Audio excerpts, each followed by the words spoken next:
Assalamualaikum warahmatullahi wabarakatuh.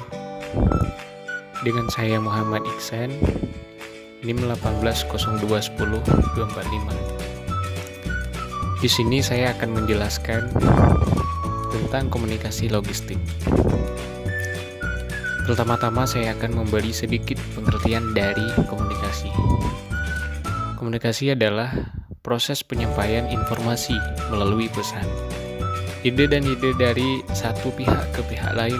Contoh seperti berbicara antara dua orang atau lebih. Seperti wawancara, diskusi, rapat, presentasi, seminar, dan lain-lain. Komunikasi logistik merupakan jaringan vital di antara seluruh proses logistik dan pelanggan perusahaan, yang mana proses aktivitasnya saling berkaitan dan dikerjakan secara bertahap, serta memiliki tujuan dalam pengelolaan dan juga memelihara barang ataupun alat perlengkapan tertentu. Berikut 10 fungsi komunikasi dan manajemen logistik. Pertama, sumber informasi, yang dimana komunikasi merupakan sumber informasi yang berisi segala informasi yang berkaitan dengan bagian manajemen, sehingga tentunya berbagai informasi yang hadir dari proses komunikasi akan bisa dijadikan sebagai patokan dan panduan dalam setiap pengambilan keputusan dan tindakan demi tercapainya kemajuan dalam perusahaan. Yang kedua, memunculkan ide baru. Ide baru merupakan hal yang tentunya dibutuhkan pada setiap perusahaan. Terlebih lagi untuk bagian manajemen logistik yang dalam kinerjanya selalu membutuhkan ide-ide baru. Terlebih lagi, biasanya atasan akan langsung menagih ide-ide kreatif dari bawahannya sebagai langkah untuk membuat perubahan pada sistem manajemen logistik. Yang ketiga, memaksimalkan pelayanan pelanggan. Bagian manajemen logistik merupakan bagian yang berhubungan erat dan langsung kepada para pelanggan. Maka dari itu, terjalinnya komunikasi antara pihak manajemen dan pelanggan akan bisa memberikan dampak positif terhadap citra perusahaan. Yang keempat, fungsi koordinasi.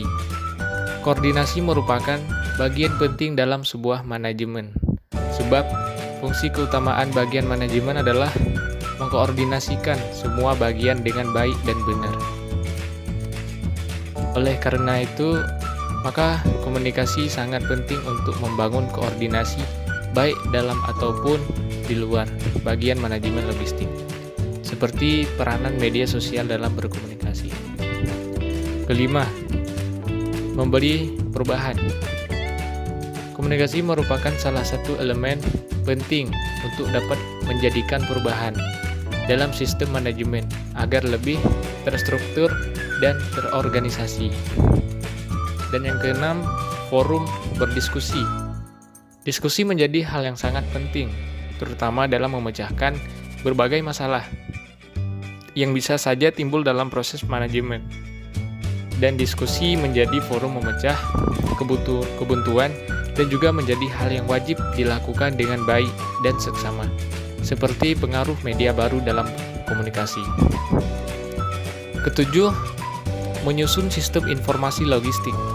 Sistem juga merupakan sarana untuk menyelaraskan dan menyeimbangkan bobot pekerjaan. Kesalahan dalam sistem akan mengacaukan segala sesuatu yang sudah tersusun dengan baik dan matang. Maka, salah satu cara menyusun sistem dengan cara yang efektif, efisien, dan juga bermanfaat bagi semua pihak adalah dengan melakukan komunikasi dengan baik sehingga akan dihasilkan sistem yang berdaya guna bagi semua bagian. Yang kedelapan, mengurangi miskomunikasi. Miskomunikasi merupakan istilah yang dapat dipakai untuk menjelaskan bagaimana komunikasi tidak berjalan dengan sebagaimana mestinya.